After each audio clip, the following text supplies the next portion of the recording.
But the other thing I did was a month or so after the book was published and I had a copy, I sat down and read a copy of it myself as if I was a reader. Interesting. Interesting. How different was that?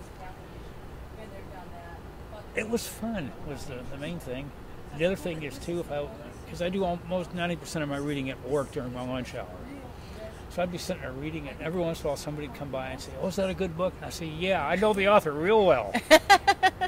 So that was fun, but it was interesting. I'm trying not to read it as that's my book that I'm reading. I was trying to read it as a story, just the same as if I'd picked up somebody else's book, or if I buy something over here at the bookstore, which I probably will. I'm a sucker for buying books and taking them home, and maybe I'll read them next week, next month. Might be next year before I get to them. Yeah, I was bringing an extra suitcase to a conference for that reason. Yeah. I think people are going to want to hear about, because I know a lot of you have been thinking about going the self-publishing route because it's... Well, let me scratch my nose and then start that again. Speaking of editing things out, I think people would like to know, because I know a lot of you have been thinking about going the self-publishing route because traditional publishing is so different now and there are fewer benefits than there used to be for the author doing it that way. I think people are going to want to know, how did you feel the first time you held this in your hand?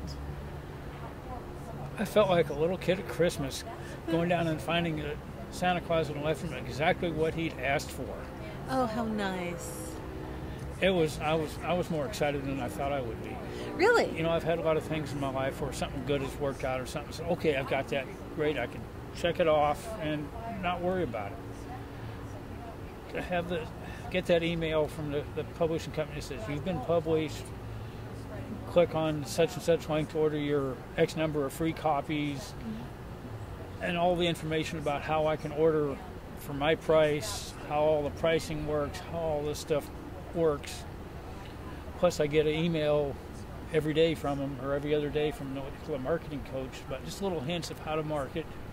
Oh, really? Which I've basically saved up because I just haven't had time to go. I was going to say, how many it. of them have you actually been able to implement? Really none.